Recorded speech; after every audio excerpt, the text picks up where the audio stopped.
तो चलिए, आप सब भक्तों को बहुत बहुत स्वागत है आज के इस भागवतम के सत्र, साप्ताहिक सत्र में। तो सबसे पहले हम लोग जगन्नाथ जी के चरणों में प्रार्थना करेंगे। चाक्षोध्याय कल्पतरु विमला प्रीति वर्धनाः बलभद्र वासुदेवो माधवो मधुसूदनाः दैत्यारी पुंडरीकाक्ष वनमाला बलप्रियाः ब्रह्मा विष्णु वृष्णिवंशो मुरारी कृष्ण केशवः।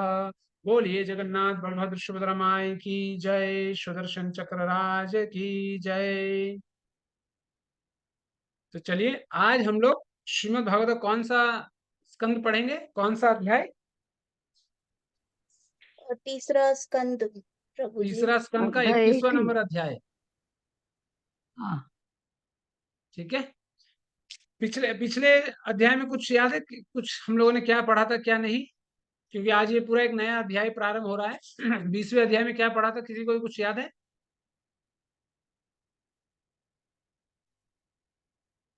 ठीक है, चलिए सबसे पहले यस माता जी बोलिए।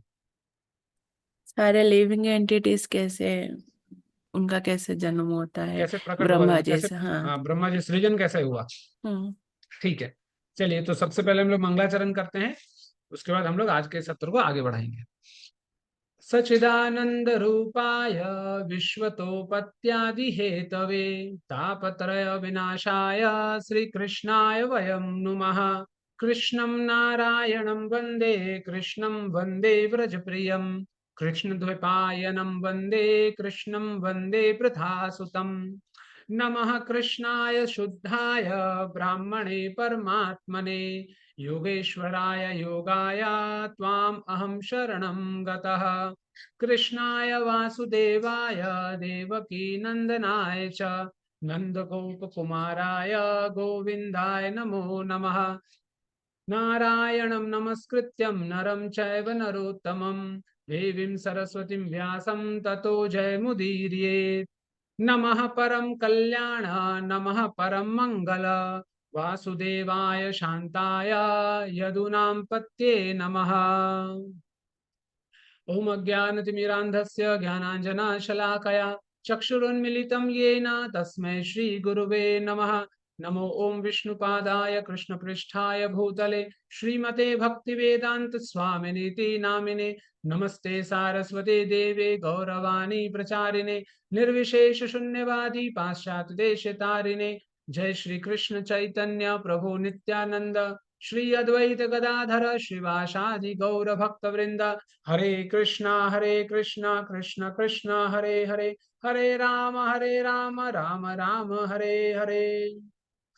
नमो विष्णुपादाय कृष्ण पृष्ठाय भूतले श्रीमते प्रभुपाद देवी गौरवाणी प्रचारिणे विशेष धन्यवाद राम श्लोक महाराज की जय। हो जी। तो सबसे पहले हम लोग भागवतम के आज के विषय वस्तु पर प्रारंभ करने से पहले थोड़ी सी चर्चा भागवतम के ऊपर करेंगे। तो इप्सिता माता जी इस श्लोक को पढ़ेंगे माता जी। जी प्रभु जी। भागवत महात्म्य सच्चिदानंद रूपाय विश्व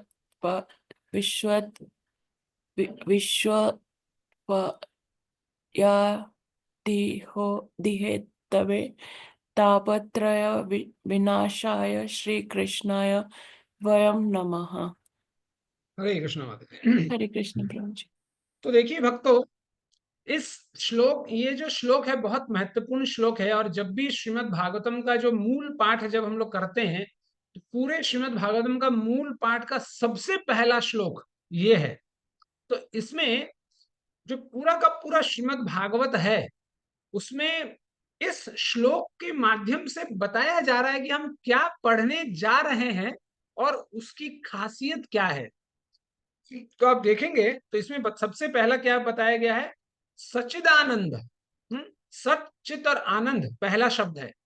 दूसरा है विश्वतोपत्यादि हेतवे। सच्चिदानंद रूपाय एक ही तरह आता है। दूसरा है विश्वतोपत्यादि हेतवे। और तीसरा है तापत्रय विनाशाय श्री कृष्णाय वयम नुमः। वयम नमः जो भी है। तो देखिए इसमें भगवान श्री कृष्ण की जो पूरा जो श्रीमद् भागवतम है उसमें भगवान श्री कृष्ण के बारे में और उनसे जुड़ी हुई जितनी भी लीलाएं हैं उसके बारे में बताया गया। तो इसमें इस श्लोक के माध्यम से भगवान श्री कृष्ण के वैभव के बारे में बताया गया है, भगवान श्री कृष्ण की विशेषताओं के बारे में बताया गया है। सबसे पहला विशेषता क्या है? तो वेदव्यास जी लिखते हैं कि सच्चिदानंद रूपाय, कि भगवान का स्वरूप कैसा है। जैसे हम लोगों का स्वरूप कैसा है, हाड़ मांस वाला, है ना, कि जहां भी देखो पूरे का पूरे शरीर में बस हाड़ मांस गंध और पीत के अलावा कुछ भी नहीं है। जैसे बोलते हैं ना वो कि अस्थि स्तंभम स्नायु बद्धम मांस शोणित लेपितम चर्माबंधम दुर्गंधम पुत्र मूत्र पुरीशये पात्रम मूत्र पुरीशये, कि हमारा जो शरीर है अस्थि स्तंभम, स्तंभ का मतलब होता है पिलर, कि हमारा जो शरीर है वो सिर्फ अस्थियों का स्तंभ है। स्नायुबद्धम, इसमें क्या नसें चारों चारों ओर आगे पीछे ऊपर नीचे नसों से बांध दिया गया है शरीर को। मांस शोणित लेपितम, चर्म और क्या बोलते मांस से इस शरीर को अंदर से पैक कर दिया गया है, और ऊपर से चर्माबंधम, और ऊपर से बड़ा बढ़िया सा ब्रांडेड कोटिंग कर दिया गया है, जिस कोटिंग को देख के हमारे लार टपक पड़ते हैं, एक दूसरे के प्रति आकर्षित हो जाते हैं, लेकिन अंदर में क्या है कुछ पता नहीं।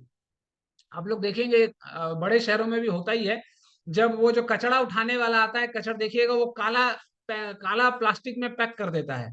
काला प्लास्टिक बाहर से अच्छा लगता है, लेकिन जैसे ही वो काला प्लास्टिक खुलता है एकदम देखिए बदबू बदबू बदबू। लेकिन भगवान का शरीर ऐसा नहीं है। भगवान का शरीर कैसा है?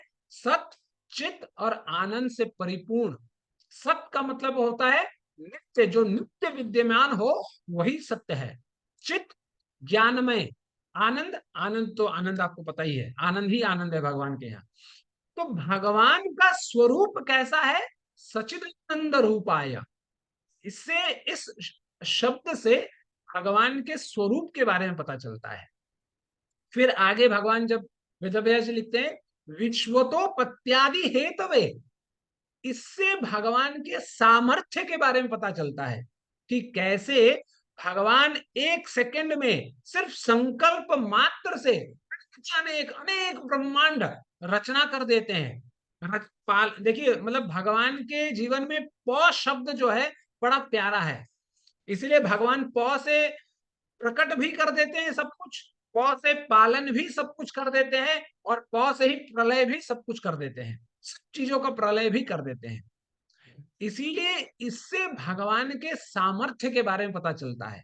इसीलिए ये बहुत बार आप लोगों ने सुना होगा कि भगवान चाहे 1 महीने के हो, चाहे 6 साल के, चाहे 60 साल की, किसी भी अवस्था में भगवान हमेशा भगवान ही हैं। उनके सामर्थ्य में, उनकी शक्ति में कोई कमी नहीं आती उनके शरीर के स्तर को देखकर। इसलिए भगवान हमेशा भगवान है। तो इससे हमें पता चलता है कि भगवान का सामर्थ्य कितना है। फिर आगे चलकर भगवान क्या है? भगवान अपने स्वभाव के बारे में बताते हैं। कैसे? तापत्रय विनाशाय, कि जो भगवान की शरण लेगा उसके जीवन में 3 ताप, कौन कौन से 3 ताप हैं हमारे जीवन में?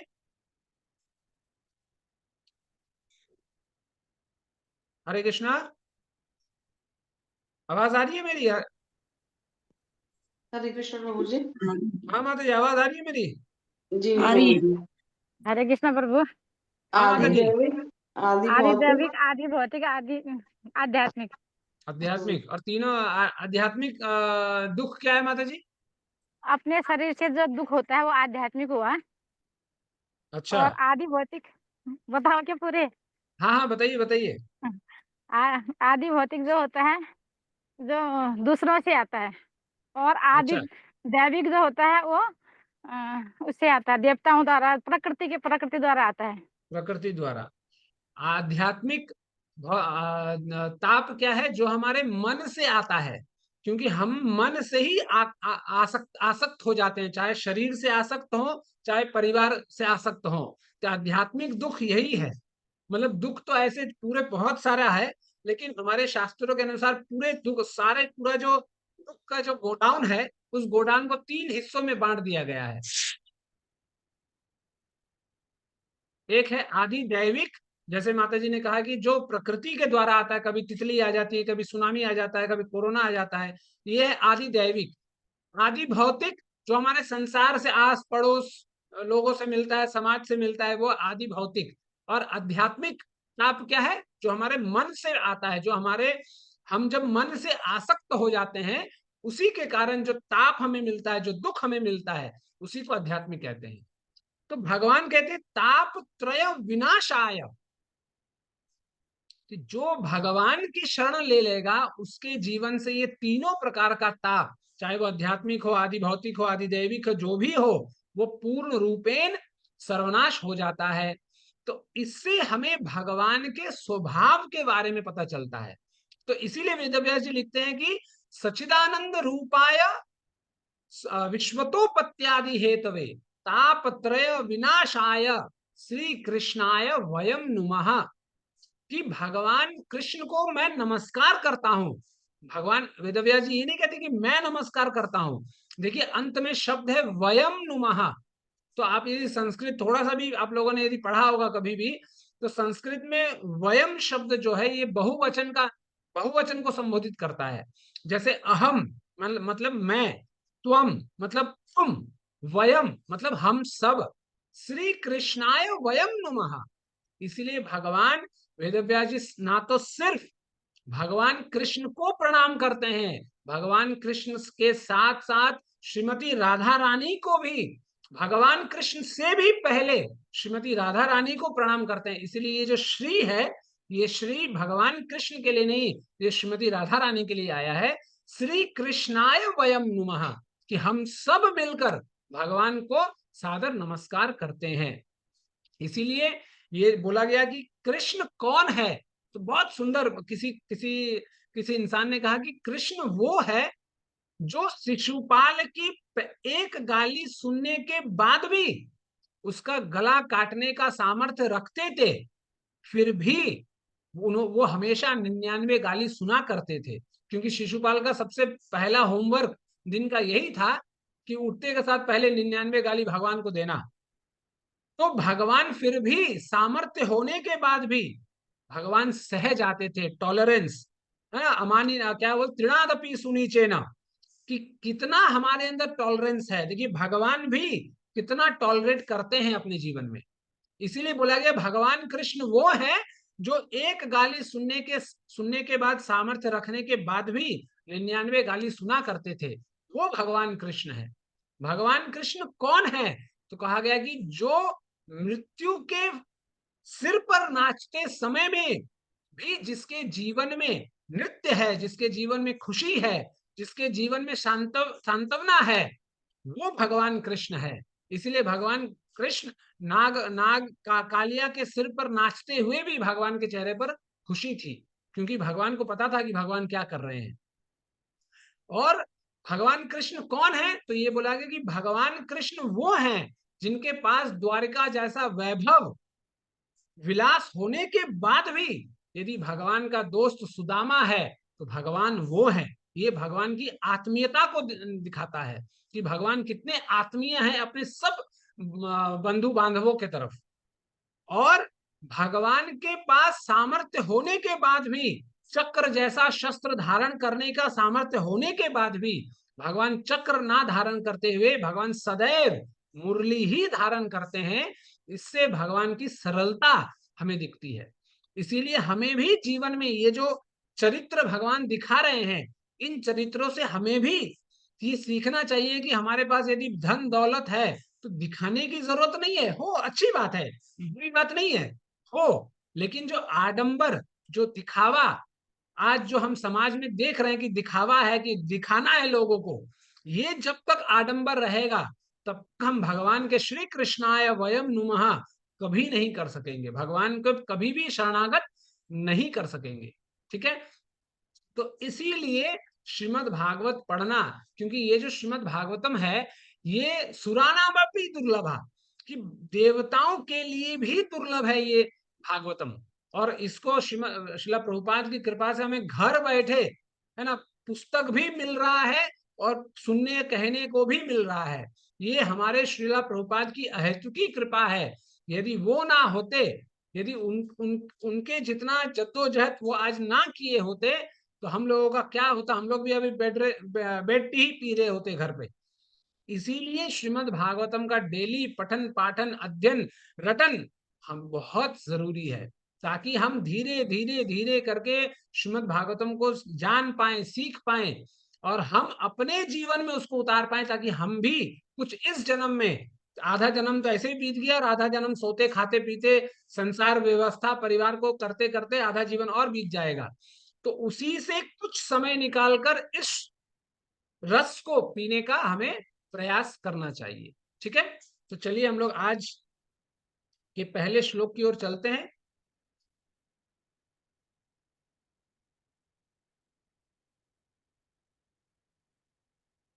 पढ़िए शिफाली माता जी, श्लोक पढ़िए, और दीपा प्रिय माता जी अनुवाद पढ़िए। हरे कृष्ण प्रभु जी।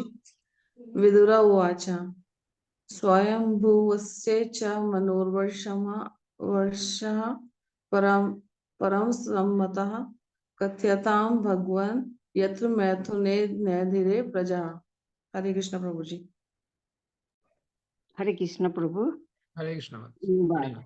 कृष्ण कृपा मूर्ति श्री भक्तिवेदांत स्वामी प्रभुपाद की जय। विदुर ने कहा, स्वयंभू मनु की वंश परंपरा अंततः आदरणीय थी। हे पूज्य ऋषि, मेरी आपसे प्रार्थना है कि आप इस वंश का वर्णन करें, जिसकी संपत्ति वृद्धि संभोग के द्वारा हुई। हरे कृष्ण प्रभु। हरे कृष्ण माता।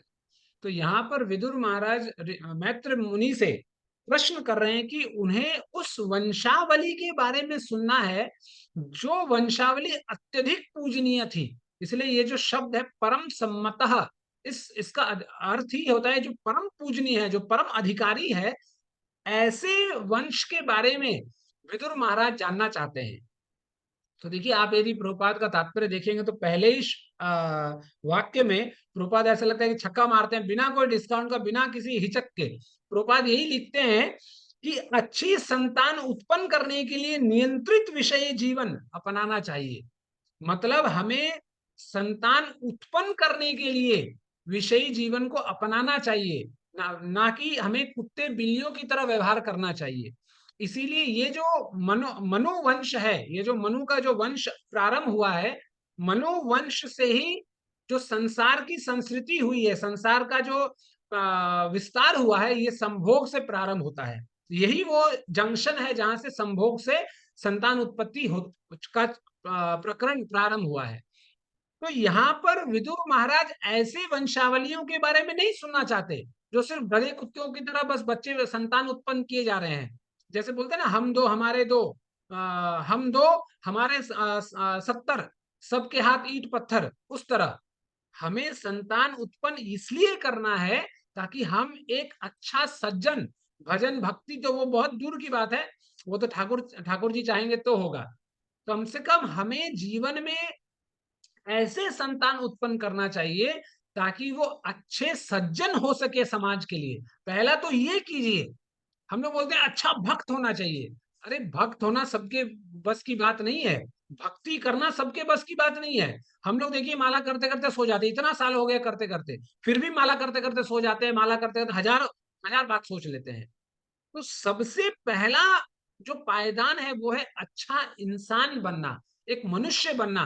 देखिए ये जो मनुष्य आया है, मनु की वंशावली से आया है, इसलिए हम लोग मनुष्य कहलाए जाते हैं। और इसीलिए चाणक्य ने भी कहा है कि को अर्थ पुत्रेन जातेन यो ना धार्मिक ना विद्वान कानेन चक्षुषा किम वा चक्षु पीड़ैव केवलम। तो चाणक्य पंडित कहते हैं कि को अर्थ पुत्रेन जातेन यो ना विद्वान ना धार्मिक। अरे ऐसे बच्चों को पैदा करके क्या लाभ है जो ना तो धार्मिकता को ग्रहण करते हैं, ना तो विद्वान ही बनते हैं। और आगे चलकर चाणक्य पंडित कहते हैं कि ऐसे बच्चे जो ना तो धार्मिकता को ग्रहण करते हैं ना विद्वान होते हैं, ऐसे बच्चे उस आंख की तरह है।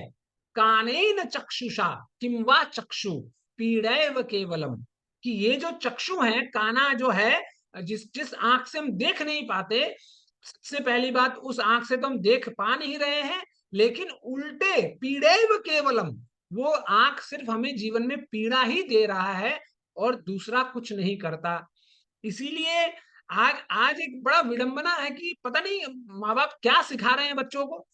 बच्चों में इतना एक बेसिक बेसिक मतलब शिष्टाचार नहीं रह गया है कि जब बच्चे बड़ों के सामने आए तो कम से कम नमस्ते अंकल, नमस्ते आंटी, इतना कह सके। बच्चों को पता ही नहीं है, ही नहीं, वो सिलेबस में नहीं है बच्चों के आजकल। पता नहीं माँ बाप इतने मशरूफ हो गए हैं करोड़ों रुपए कमाने में, सुबह शाम बस पैसा ही कमाना है। बस अपने आप को माँ बाप ने एटीएम बना लिया है कि जब बच्चे चाहेंगे जैसे ही कार्ड घुसेड़ेंगे कि भाई मम्मी पैसा चाहिए, पापा पैसा चाहिए, तुरंत कार्ड डालो और पैसा आ जाएगा, काम खत्म। तो आज हम लोग एक जीते जी घूमता फिरता एटीएम बन गए, बस पैसा है जेब में, उसकी मनाही नहीं है, लेकिन संस्कार, शिष्टाचार, एक एक एक मतलब मूल्य, वैल्यूज है ही नहीं किसी के जीवन में। बस आते हैं हाय हुई करके चले जाते हैं। बच्चों से आजकल नमस्ते सुनना दुर्भर हो गया है कि माँ बाप क्या संस्कार देते हैं घर में, क्या शिष्टाचार सिखा रहे हैं, इसका कोई अता पता नहीं। इसीलिए कभी कभी तो मुझे लगता है कि ये जो आजकल जो वृद्धावस्था में माँ बाप को भगा देते हैं बच्चे, अच्छा कर रहे हैं, कि तब माँ बाप को पता चलेगा कि आध्यात्मिकता का स्तर कितना है। क्योंकि बच्चों को तो आप नहीं सिखाइएगा कि बेसिक वैल्यूज क्या है, माता पिता का वैल्यू क्या है, एक पूरे परिवार की संरचना कैसे होती है, तो बच्चे लास्ट में कुत्ते बिल्लियों की तरह बड़े होंगे। फिर वही बड़े होकर यही बोलेंगे, अरे ठीक है आपने हमें पैदा किया तो क्या बड़ा काम किया, हमें आपने खिलाया पिलाया तो क्यों आपने पैदा किया हमें। बस जब आप ये सुनेंगे तो हमारा मुंह बंद हो जाएगा बड़े होकर। फिर वही धक्के मार के, ठीक है आप अपने रास्ते जाइए, हम अपना पत्नी को पकड़ के चल दिया, चलती का नाम गाड़ी। तो यदि हम अपने बच्चों को संस्कार नहीं सिखाएंगे तो हमारा जीवन कभी भी सक्सेसफुल नहीं होगा। इसीलिए प्रभुपाद यहाँ लिखते हैं कि जब तक विषयी जीवन को हम नियंत्रित नहीं करेंगे, कि हमें संतान उत्पन्न करना है, एक प्लानिंग चाहिए कि हाँ भाई, जैसे हमारे इस्कॉन में प्रभुपाद ने भी कहा है कि यदि आपको संतान उत्पन्न करना है तो पहले तो व्रत का पालन कीजिए, नियम का पालन कीजिए। अभी कुछ दिन पहले हम लोग एक सीरियल देख रहे, पूरा एक सीरियल का सीरीज देख रहे थे, तो उसमें मैं मेरे मुंह से भी निकल गया अंततः कि आज का जो मनुष्य है राक्षसों से भी बदतर है। क्योंकि उसमें दिखाया गया कि राक्षस लोग भी जो हैं वो भी तपस्या कर रहे हैं, कोई 10,000 साल, कोई 20,000 साल, मतलब अनेक प्रकार की तपस्याओं को उन्होंने कर करके इतना शक्ति अर्जित किया है, फिर जाकर उन्होंने अपने संसार को आगे बढ़ाया। और हम लोग तो खाया पिया कुछ नहीं, ग्लास तोड़ा 12 वाला हिसाब है, हम लोग कुछ करते धरते है नहीं, बस 2-4 बच्चे पैदा कर दो, हो गया, शादी कर लो, 10-15 लाख का पैकेज का नौकरी है, जैसे ही नौकरी आ गया शादी कर लो, 2-4 बच्चे पैदा कर लो, काम खत्म।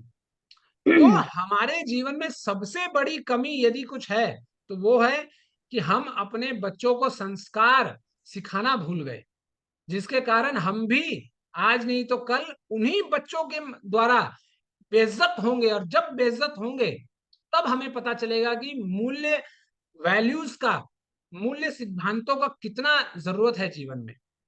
इसीलिए हमें जीवन में अपने बच्चों को संतान उत्पत्ति से लेकर, उसके पहले से लेकर, क्योंकि प्रहलाद महाराज के हिसाब से तो जब एक बच्चा अपने माँ के गर्भ में रहे तो उस समय से अपने बच्चे को शिष्टाचार, तरीका, आध्यात्मिकता हम सिखा सकते हैं अपने बच्चों को। तो इस तरह भगवान प्रभुपाद कहते हैं कि यदि हमें संतान उत्पन्न भी करना है तो विषयी जीवन को हमें नियंत्रित करना होगा। ठीक है, तो इसके आगे फिर विदुर महाराज पूछते हैं, और मेरा वही प्रश्न है आप सब लोगों से, मनु महाराज के कितने पुत्र थे और कितने पुत्रियां थी, कौन बताएगा?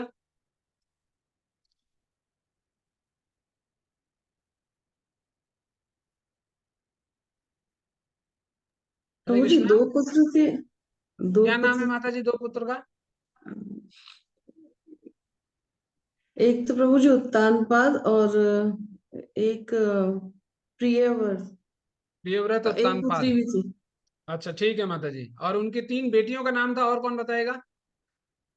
देवश्री, अदिति, प्रसूति, अदिति, प्रसूति और क्या, और तीसरा कौन था? अदिति, अदिति।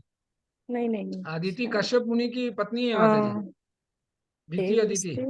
देवहूति प्रभु जी। प्रसूति, देवहूति, प्रसूति देवहूति। तो है ही है। तो महाराज मनु के 3 पुत्रियां थी, देवहूति, अपूति और प्रसूति, और 2 पुत्र थे, प्रियव्रत और उत्तानपाद। ध्रुव महाराज के पिता का नाम क्या था?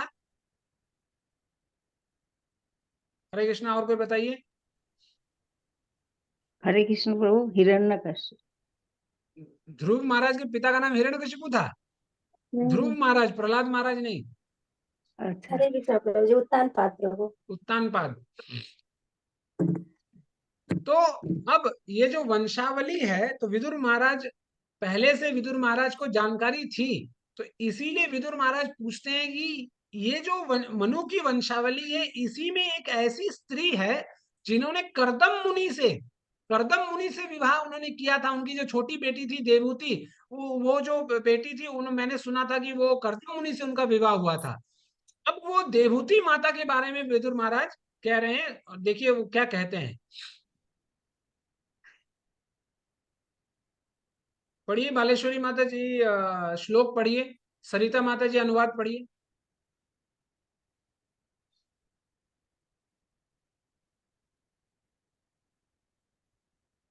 हरे कृष्णा। बालेश्वरी माता जी। सॉरी प्रभु, मैं म्यूट में बोल रही थी हाँ, प्रभु जी। कोई दिक्कत नहीं माता जी, पढ़िए। तस्यां स वै महायोगी युक्तायां योगलक्ष्यम् ससर्जयति कतिक्षा वीर्य तन्मे शुश्रूषवे वद। हरे कृष्ण प्रभु जी। हरे उस कृष्णा। महान योगी ने उस राजकुमारी के मध्यम के कितने संतानें उत्पन्न की जो अष्टांग योग से संतान थी?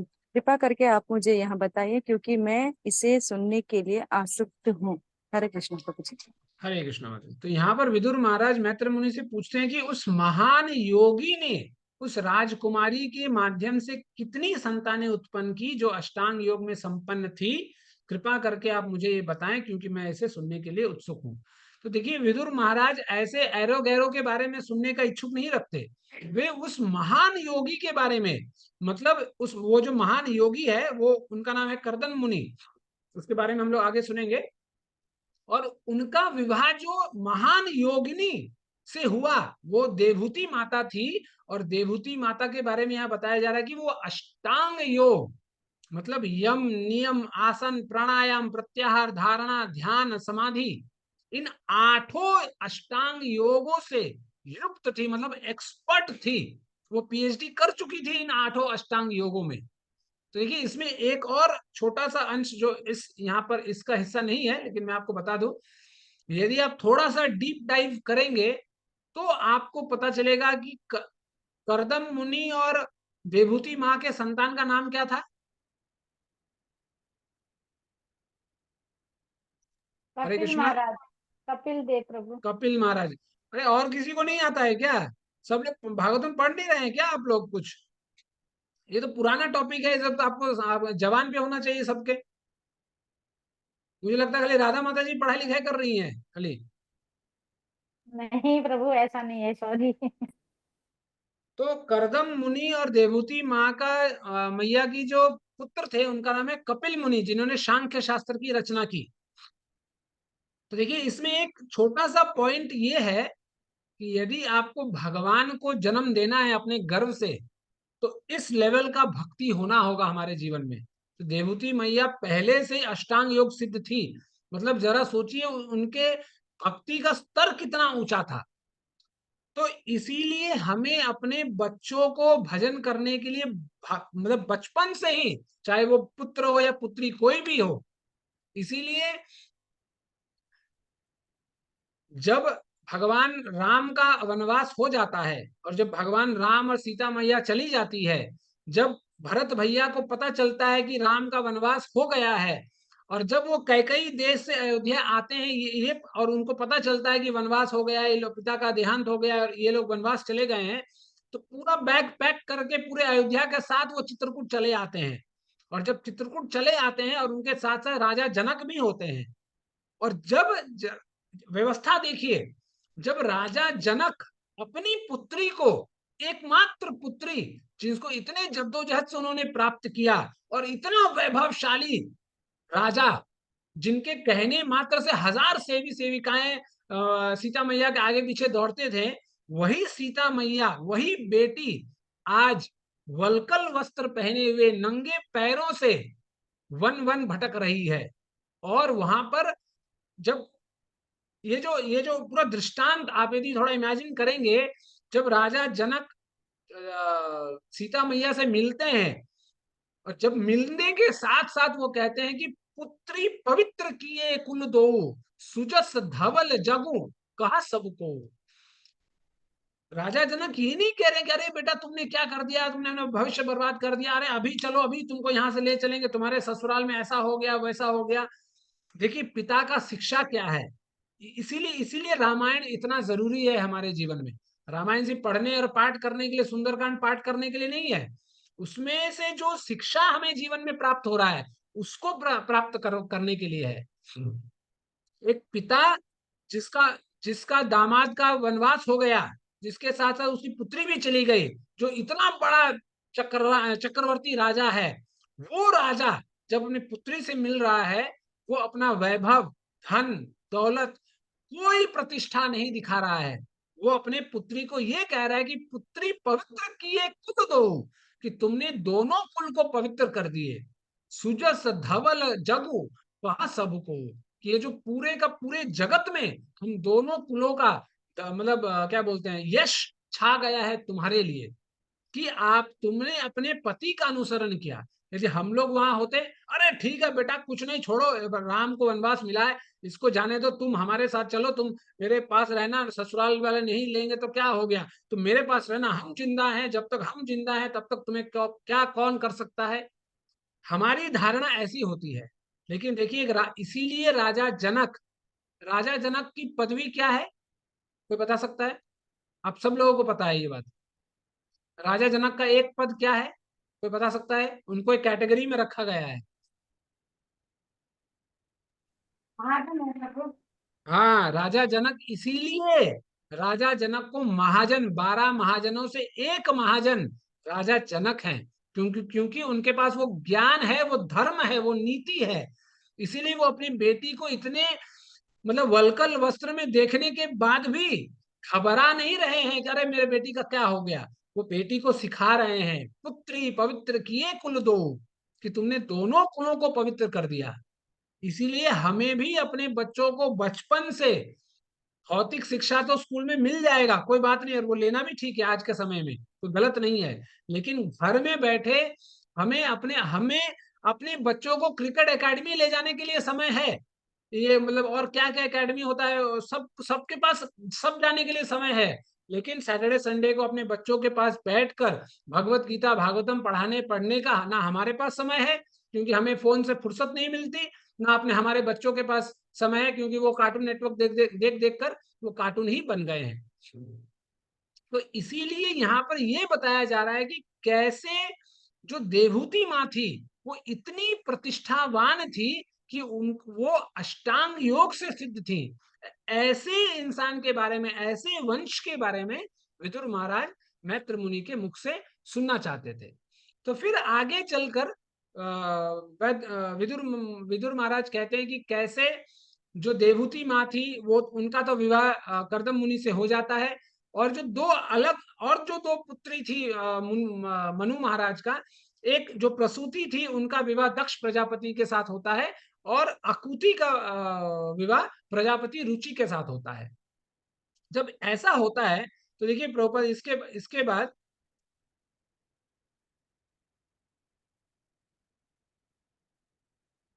पढ़िए, मंजू माता जी अनुवाद पढ़िए, शकुंतला माता जी सॉरी मंजू माता जी श्लोक पढ़िए, और शकुंतला माता जी अनुवाद पढ़िए।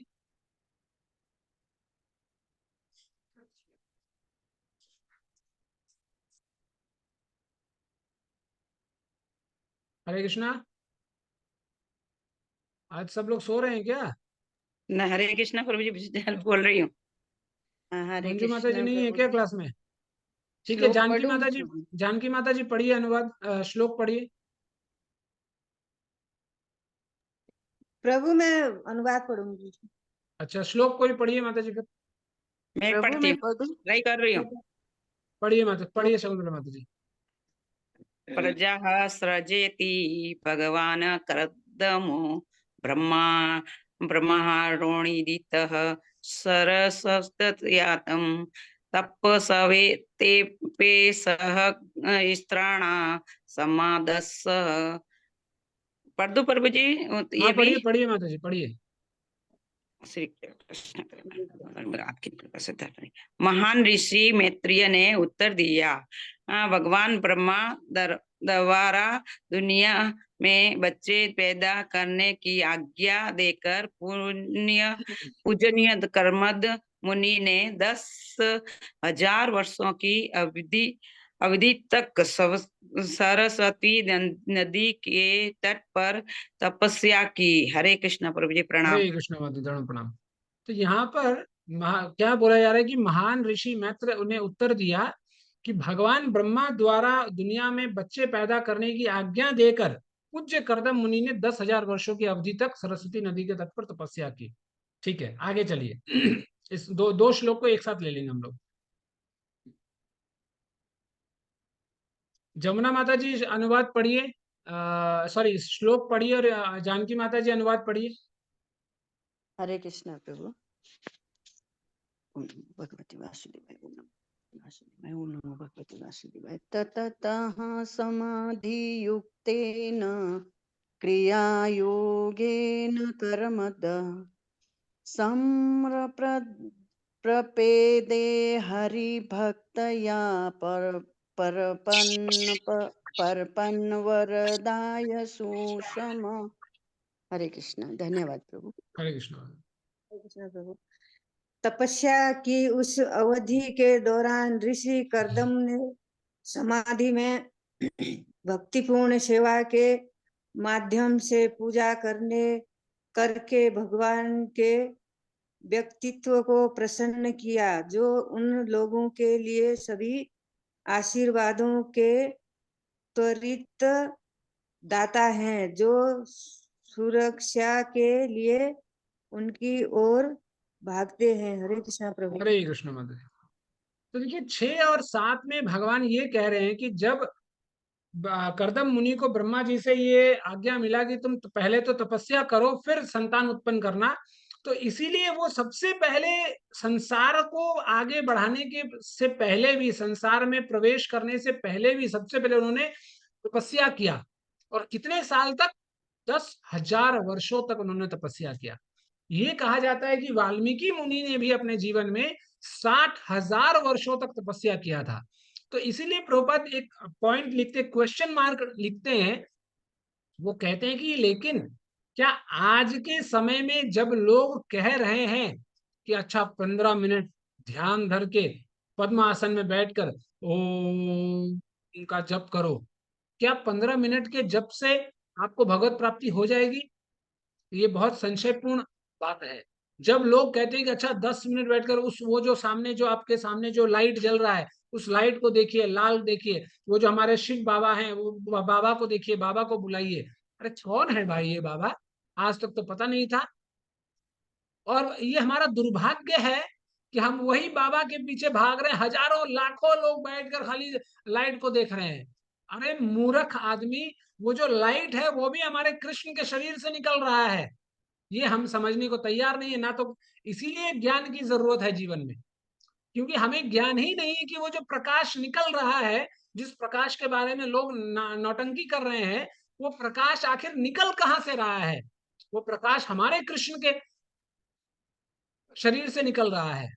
लेकिन हम लोग बैठकर आंख बंद करके करते रह रहे हैं, होगा कुछ नहीं। इसलिए प्रभुपाद बोले कि इस कलिकाल में सिर्फ यदि कुछ होगा तो वो होगा हरिनाम से। जैसे शास्त्रों में बताया गया कि नाम जप नाम भज नाम करी सार, कली काले नाम बिना गति नहीं आर। तृतीयाध्याय तो विष्णु त्रेतायाम यजतो मखय द्वापरे परिचर्यायाम कलौ तद हरि कीर्तनात्। कलिजुग केवल नाम आधारा सुमिरी सुमिरी नर उतरहि पावा। ध्यान प्रथम जुग मख विधि दूजे द्वापर परितोषत प्रभु पूजे।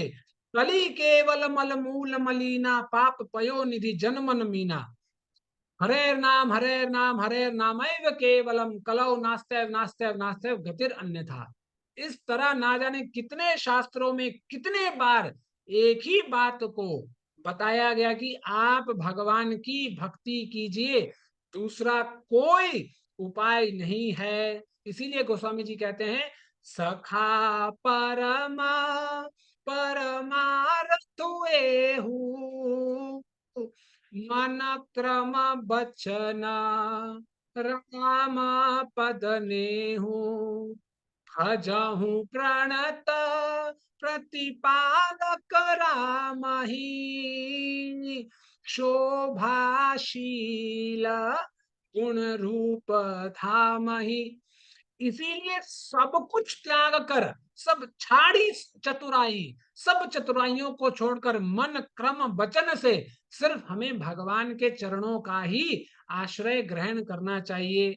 तो इस तरह इसलिए भगवत गीता में भी भगवान कहते हैं योगी नापि सर्वेशाम मत गति निंतरात्मनः श्रद्धावान भजते यो माम स मैं युक्तत्वो मतः। कि जो मेरा मत यही है कि जो भक्ति योगी है वही सर्वश्रेष्ठ है, और सब भक्ति और सब जो योगी हैं वो पीछे खड़े हैं, लेकिन सबसे बड़ा जो योगी है वो मेरा भक्त है। इसीलिए इस तरह इन बातों को ध्यान में रखते हुए कर्दम मुनि 10,000 वर्षों तक तपस्या करते हैं, और जब तपस्या करते हैं तो फिर भगवान का वो साक्षात दर्शन वो करते हैं। तो जब कर्दम मुनि भगवान का दर्शन करते हैं तो देखिए दर्शन कैसे वो भगवान करते कर्दम मुनि करते हैं, इसके बारे में बताया गया है।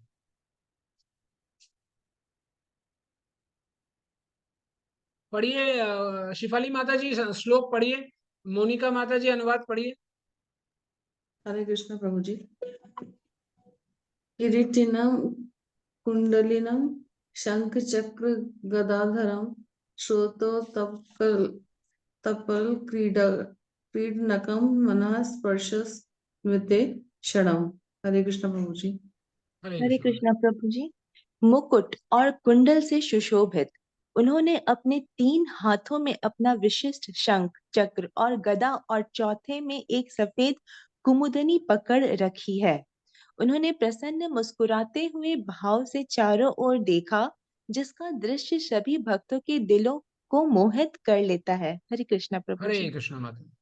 तो प्रभुपाद यहाँ बहुत सुंदर लिखते हैं, वो कहते हैं कि ध्यान का अंतिम लक्ष्य ना तो शून्यता है, ना तो शून्यवाद है, और ना तो निर्विशेषवाद है। इसीलिए कर्दम मुनि ने जब ध्यान किया तो सिर्फ उन्होंने भगवान की भक्ति, भगवान को ध्यान किया। इसीलिए उनके 10,000 वर्षों के बाद का निष्कर्ष ये था कि वो साक्षात भगवान को देख पा रहे थे। और इसीलिए भगवान के बारे में यहाँ 3 श्लोक दिया गया है, मैंने सिर्फ एक श्लोक लिखा है। तो भगवान को जब कर्दम मुनि ने उनका दर्शन किया तो भगवान कैसे दिखे? पूर्ण रूपेण सूर्य के तरह, कि जैसे सूर्य से प्रकाश निकलता है उसी तरह भगवान प्रकाशमय होकर निकले। भगवान श्वेत कमल और कुमुदनिया अपने हाथ में पकड़ रखे थे। जैसे इसमें इस श्लोक में आता है कि किरीटिनम कुंडिलिनम शंख चक्र गदाधरम, कि भगवान शंख चक्र गदा आयुधों से युक्त होकर भगवान कर्दम मुनि को दर्शन दे रहे हैं। और भगवान का दर्शन कैसा है कि जैसे हर इंसान के दिलों को छू जाने वाला है, ऐसा दर्शन है भगवान का, इतना सुंदर है दर्शन।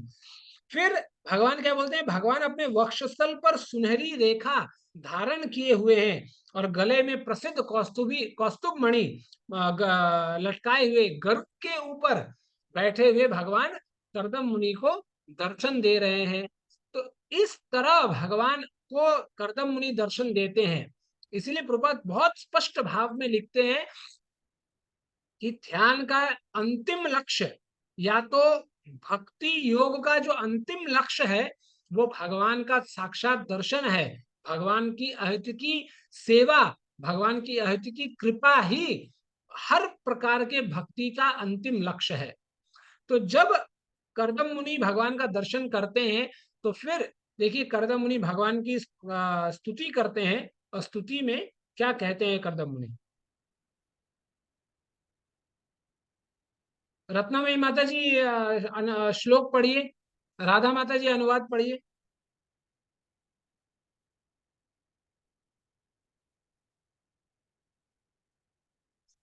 रत्नामयी माता जी नहीं है माता जी, अच्छा राधा माता जी श्लोक पढ़िए। ये मायया ते हते हते मेधे सत्व पदारविन्दं भव सिन्धुपोतम् उपासे ते कमलवाया तेषां राशि स कामनिरे अपि ते स्युः। अनुवाद, आपके कमल चरण सांसारिक अज्ञानता के सागर से पार ले जाने के लिए सच्चे जहाज हैं। केवल मोहक शक्ति के जादू से अपनी बुद्धि वंचित व्यक्ति ही इंद्रियों के तुच्छ और क्षणिक सुखों को प्राप्त करने के लिए उन चरणों की पूजा करेंगे जिन्हें नरक में सड़ने वाले व्यक्ति भी प्राप्त कर सकते हैं। हालांकि हे मेरे भगवान, आप इतने दयालु हैं कि आप उन पर भी दया करते हैं। हरे कृष्ण प्रभु। हरे कृष्ण माता। देखिए ये श्लोक बहुत सुंदर और बहुत खूबसूरत श्लोक है। भगवान कर्दम मुनि कह रहे हैं, हे माया ते हत मेधस तत्वतः पादारविंदम भव सिंधु पोतम, कि हे प्रभु आपके जो चरण कमल हैं इस भव सागर से पार पाने के लिए नौका के स्वरूप हैं। उपासते काम लवाय, फिर भी जो लोग आपकी उपासना करते हैं किसके लिए? काम लवाय, कामनाओं को पूर्ण करने के लिए।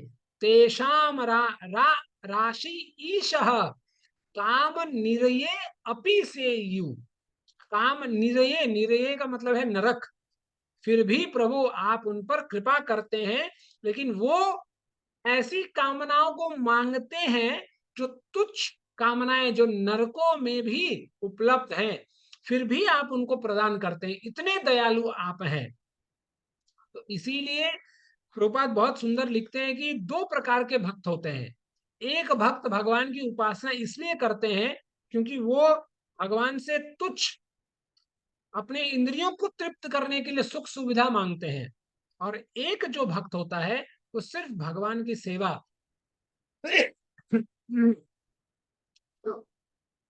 भगवान की अहित की सेवा, बस वही भगवान से वो मांगता है। क्यों? क्योंकि जो शुद्ध भक्त होता है वो ये जानता है कि इंद्रियों की तृप्ति तो नरक में भी मिल जाती है। इसीलिए बोला गया कि तपो दिव्यम पुत्र का येन सत्वम शुद्धे स्माद ब्रह्म सौख्यम तो अनंतम, कि हे पुत्रों, ये ऋषभ महाराज कह रहे हैं अपने पुत्रों से कि हे पुत्र ऐसे दिव्य तपस्या करो जिससे तुम्हें वो ब्रह्म सुख, वो जो अनंत सुख है उसको तुम प्राप्त हो सके। नहीं तो ये क्षण भंगुर सुख तो हमें ना चाहकर भी मिल जाते हैं।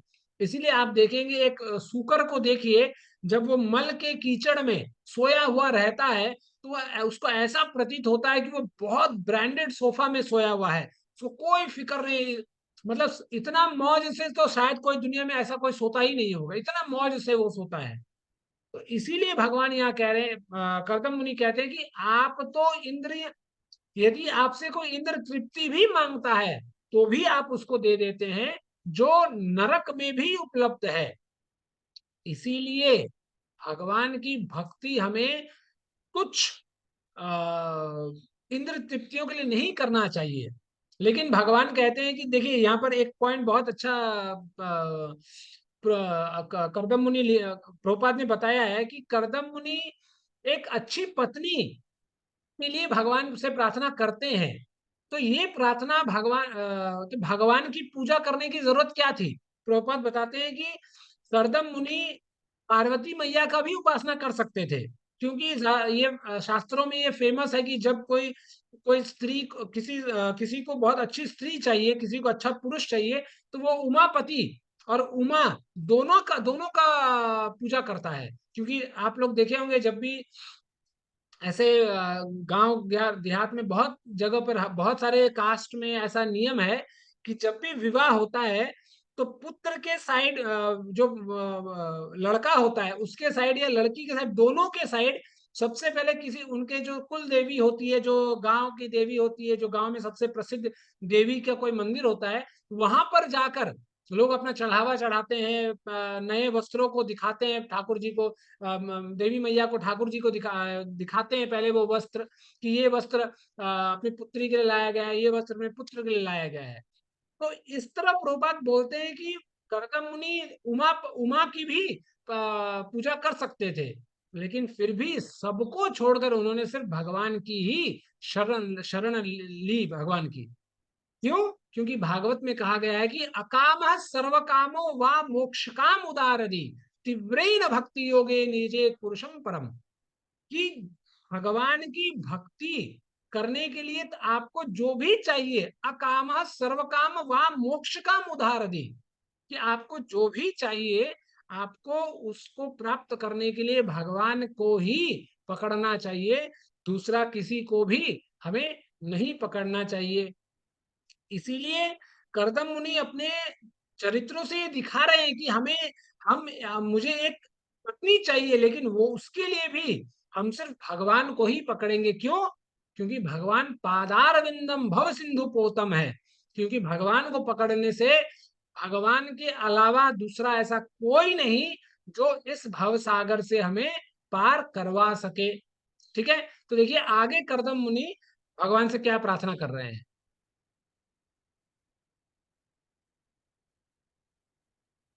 पढ़िए,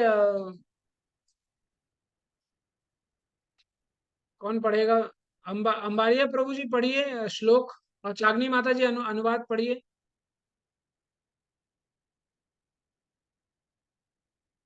कोमल माता जी श्लोक पढ़िए और चागनी माता जी अनुवाद पढ़िए।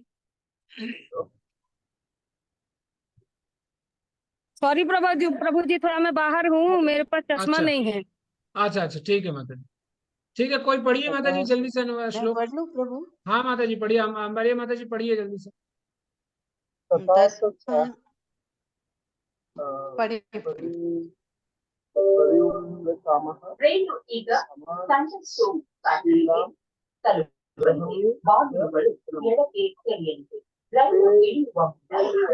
म्यूट करो प्रभु, सबको आवाज आ रहा है। माता जी प्रभु जी आपका आवाज नहीं आ रहा है प्रभु जी। प्रभु का आवाज नहीं आ रहा है, और जो बाजू में दूसरा अनम्यूट है वो आवाज आ रहा है हाँ, प्रभु। जमुना माता जी श्लोक पढ़िए जल्दी से, श्लोक और अनुवाद दोनों पढ़िए जल्दी से। तथा सचाहं परिवोढुं कामः समानशीलं ग्रहमेधधेनुम् उपेयवामूलमशेषमूलं दुरासनं यः कामदुघाण्डगिप्रस्थय। इसलिए मेरे जैसे स्वभाव वाली लड़की से शादी करने की इच्छा से आपके चरण कमलों की शरण में आया हूँ, जो मेरे विवाहित जीवन में मेरी काम इच्छाओं की पूरा करने में कामधेनु के समान सिद्ध हो सके। आपके चरण हर वस्तु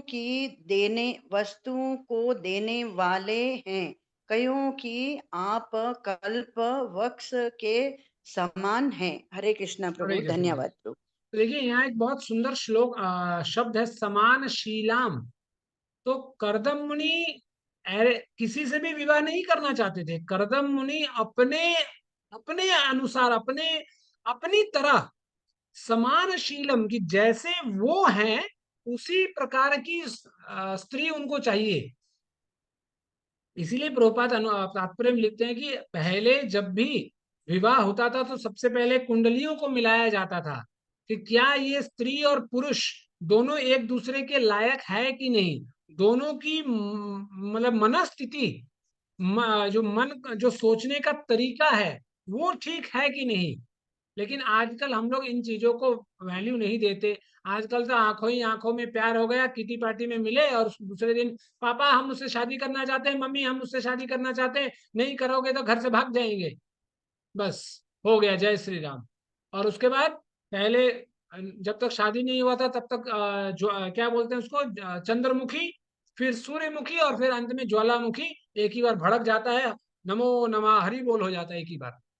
तो इसीलिए हमें ये जो हमारी जो पद्धति है कुंडली मिलाने का, बात विचार करने का, है ना, लड़के वाले लड़कियों के घर आते हैं, लड़की वाले लड़कों के घर आते हैं, मेरे घर व्यवस्था देखने का, क्योंकि जीवन एक दिन का नहीं है, ये जीवन 60 साल 50 साल सालों साल का है। तो जो बड़े बुजुर्ग होते हैं उनको ये तरीका मालूम रहता है कि घर, एक सेकंड, उनको पता रहता है कि जीवन में किन चीजों की आवश्यकता पड़ती है आगे चलकर। आगे चलकर सिर्फ प्यार से पेट नहीं भरता है, पेट भरने के लिए, व्यवस्था चलाने के लिए, घर चलाने के लिए बहुत चीजों की आवश्यकता पड़ती है। लेकिन शुरू शुरू में अरे ठीक है क्या हो गया, प्यार से सब कुछ हो जाएगा।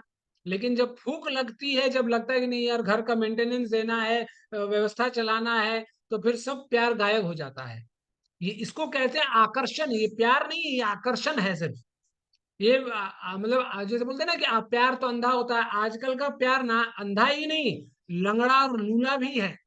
इसीलिए आजकल देखिए हर दूसरे दिन शादी होती है, हर तीसरे दिन किसी न किसी का तलाक हो जाता है। तो क्यों? क्योंकि आज हमारे जीवन में वो संतुलन ही नहीं है। इसीलिए इन चीजों का मिलाना, जोड़ घटाव करना इतना जरूरी है। इसलिए प्रभुपाद बहुत सुंदर लिखते हैं, वो कहते हैं कि एक पति के जीवन में पत्नी का और एक पत्नी के जीवन में पति का होना बहुत जरूरी है, समानशीलम रूप में। क्यों? क्योंकि पति पत्नी एक दूसरे के लिए धर्म अर्थ काम, ये तीनों को पूर्ति करने के लिए एक दूसरे के सहायक बनते हैं पूरे जीवन में। और ज्योतिष के अनुसार भी ये कहा गया है कि जिसका एक अच्छा पुत्र है, जिसको एक अच्छी पत्नी प्राप्त हुई है, वो बहुत भाग्यशाली है। भाग्यशाली लोगों को ही अच्छा पुत्र अच्छी पत्नी मिलते हैं। इसीलिए शास्त्रों में ये भी बताया गया, बोला कि माता यस्य गृहे नास्ति भार्या च अप्रियवादिनी।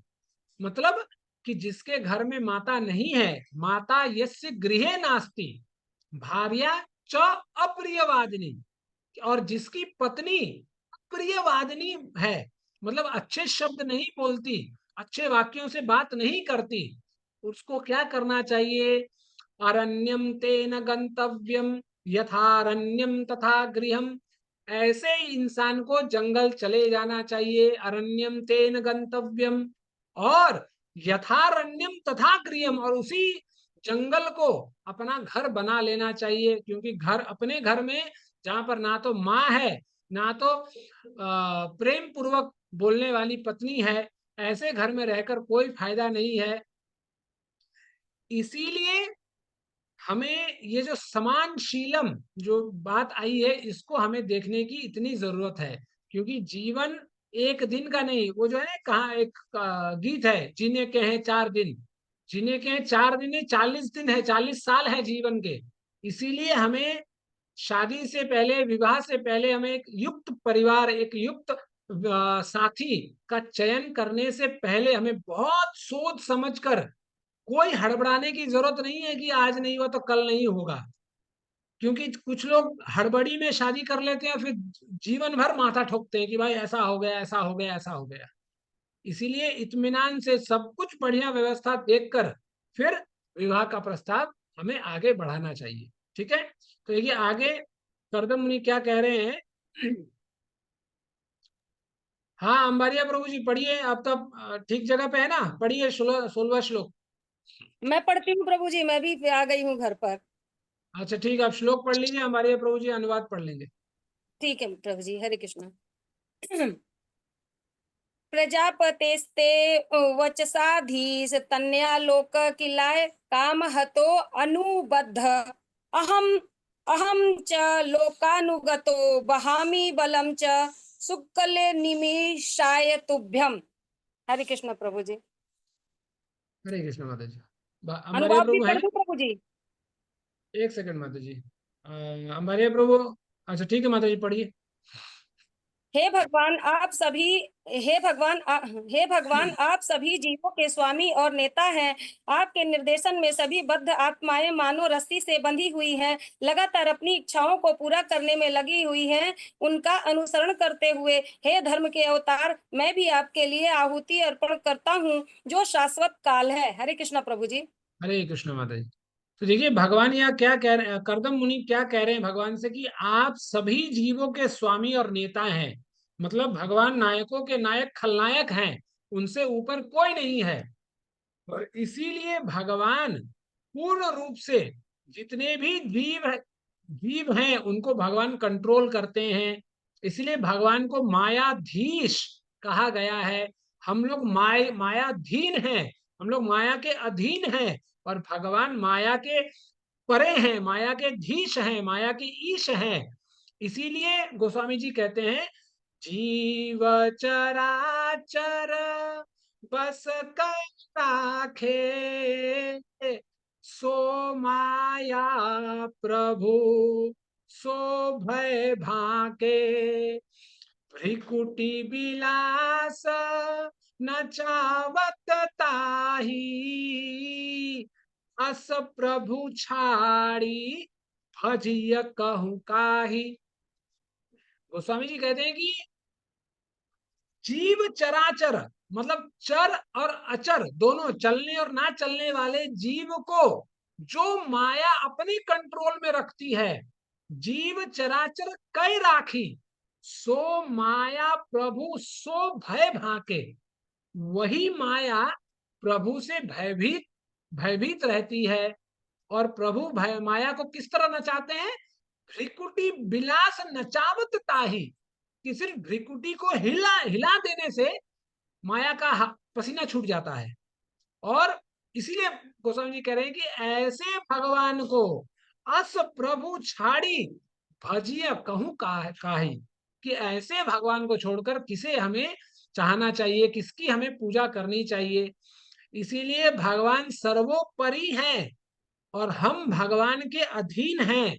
इसीलिए प्रभुपाद बोलते हैं कि हर जीव को अपने अधिकार का ही लाभ उठाना चाहिए, जितना भी है, जैसा भी है, आप जिस अवस्था में हैं, जिस व्यवस्था में हैं, धर्म का अनुसरण करते हुए अपने अधिकार को, जो भी अधिकार आपने प्राप्त किया है, हमें उन अधिकार को सही मायने में अपने जीवन में अमल कीजिए और अपने जीवन में खुश रहिए।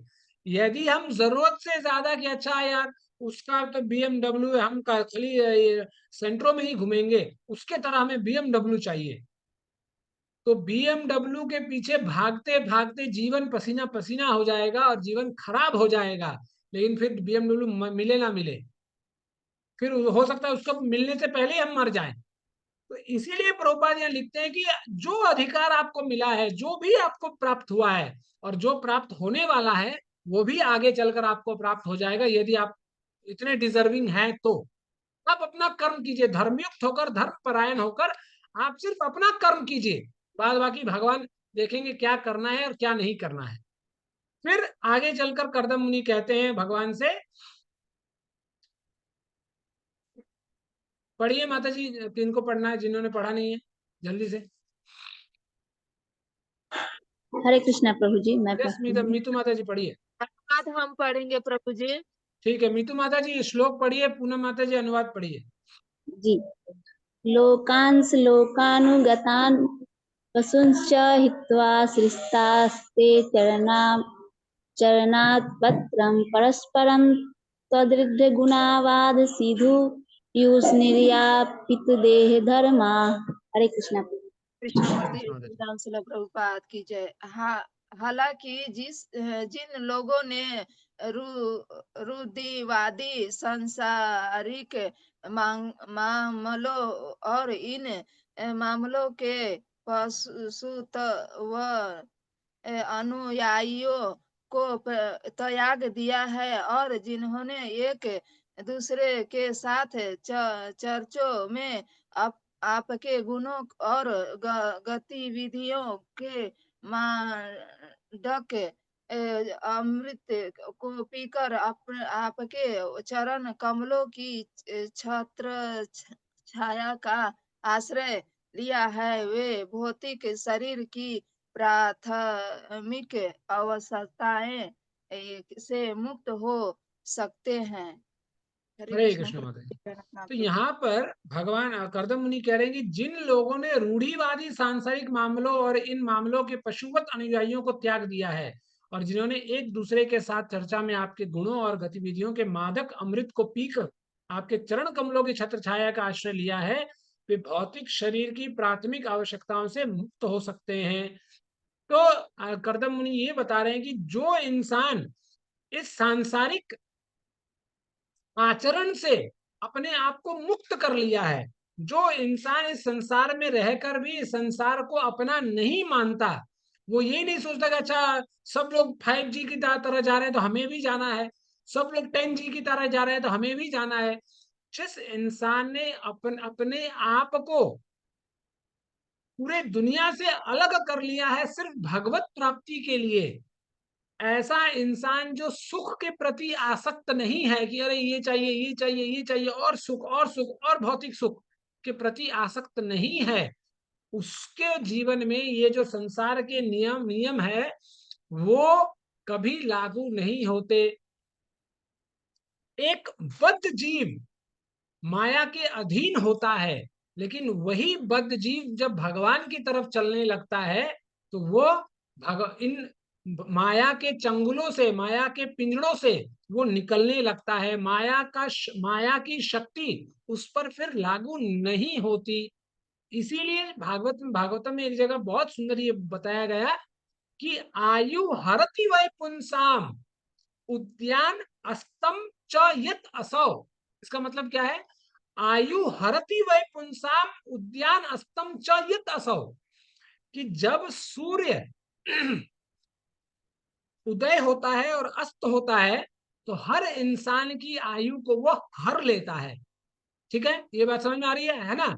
प्रैक्टिकल है कि जब सूर्य उगता है और अस्त हो जाता है तो हमारे जीवन का एक दिन खत्म हो जाता है। तो ऐसे करते करते हम लोग मृत्यु की ओर जा रहे हैं। लेकिन फिर आगे कहा गया तस्य ऋते तत यत्क्षणो, तस्य ऋते यतक्षणो नीतः उत्तम श्लोक वार्तया। लेकिन जो भक्त होता है उसके ऊपर यह नियम लागू नहीं होता। क्यों नहीं होता? क्योंकि यतक्षणः तस्य ऋते यतक्षणः नीतः उत्तम श्लोक वार्तया। नीत का मतलब होता है यूटिलाइज करना, यूज करना। एक भक्त जो होता है वो हर क्षण, जीवन के हर क्षण को वो सिर्फ श्लोक वार्ताया भगवान की, यहाँ जो उत्तम है वो भगवान को संबोधित करता है, भगवान की वार्ताओं में, भगवान की लीलाओं में, भगवान की गुणगान में, भगवान की पूजा में, भगवान की सेवा में ही लगे रहता है। वो भगवान की अहित की सेवा में पूर्ण रूपेण तो भाव से लगा रहता है।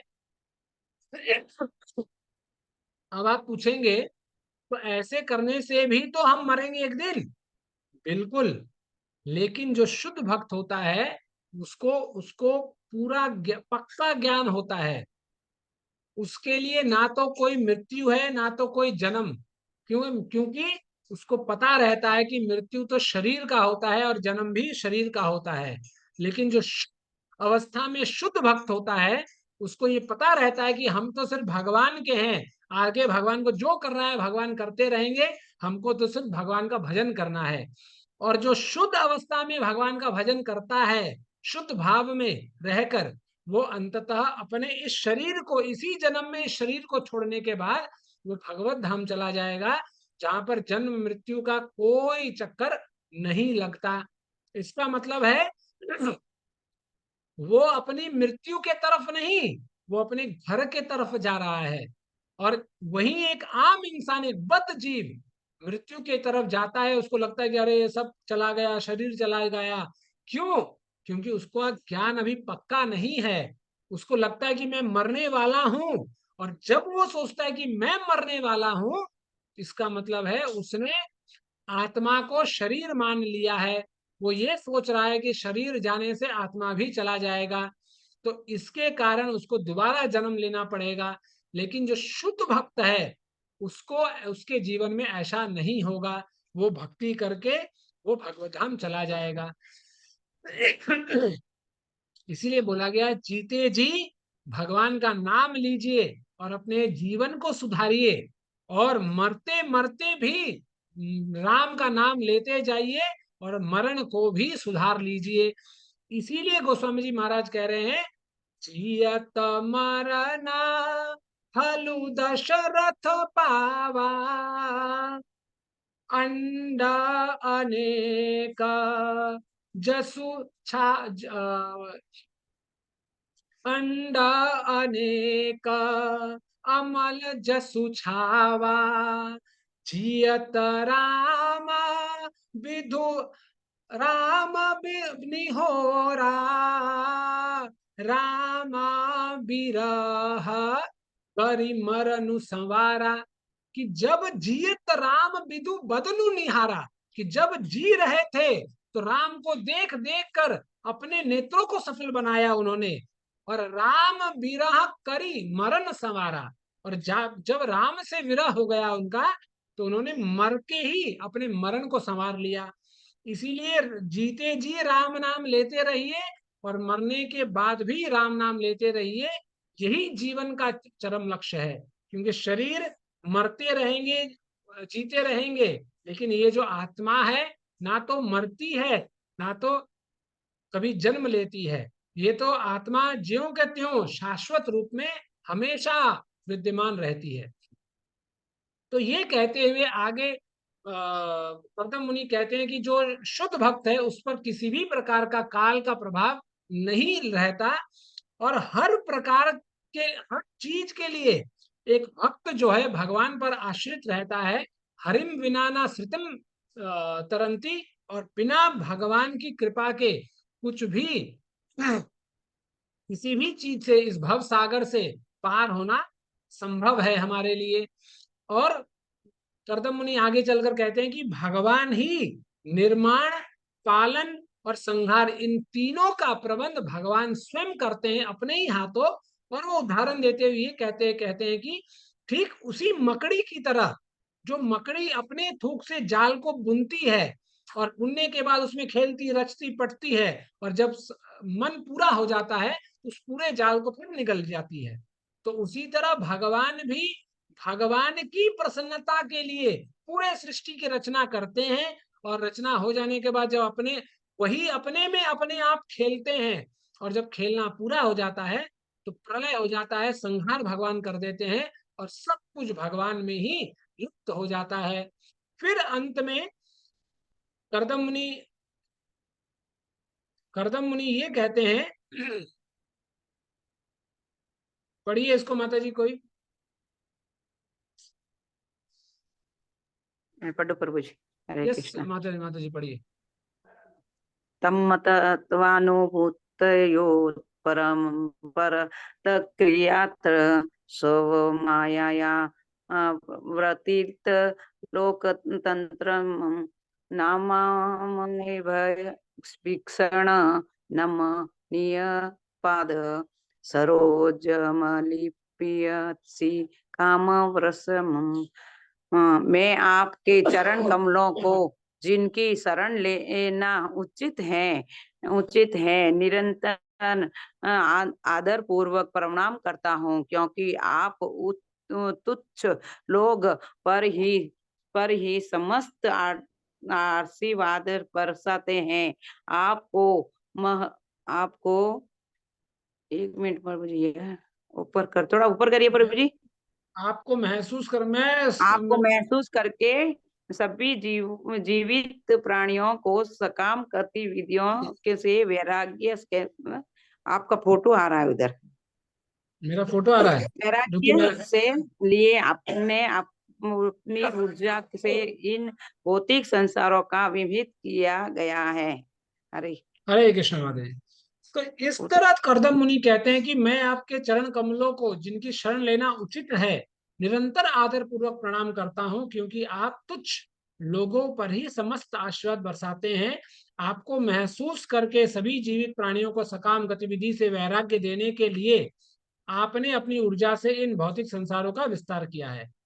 तो यहाँ पर कर्दम मुनि कहते हैं कि हर जीव मात्र का यही परम लक्ष्य है, यही परम ध्येय होना चाहिए कि जीव को आपकी शरण ले लेनी चाहिए। क्यों?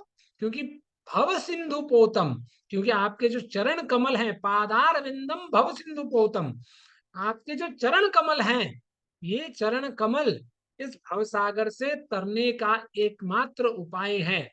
जैसे आगे के स्कंदों में कहा गया है, स वै कृष्ण पादार विंदयो, अमरीश महाराज जो कहते हैं, बिना कृष्ण के चरणों के सहारे और दूसरा कोई उपाय नहीं है। इसीलिए गोस्वामी जी कहते हैं कि भव सिंधु अगाध परे नरते, पद पंकज प्रेम न जे करते, अति दीन मलिन दुखी नितहि, जिन्ह के पद पंकज प्रीति नहीं। और ऐसे लोग जो भगवान की शरण नहीं लेते, भव सिंधु अगाध परे नरते, वो इस अगाध भव सिंधु में हमेशा पड़े रहते हैं। और उनके साथ क्या होता है? अति दीन मलिन दुखी नित ही, हमेशा जीवन में दुखी दुख रहेगा, हमेशा जीवन में परेशानियां ही परेशानियां रहेंगी।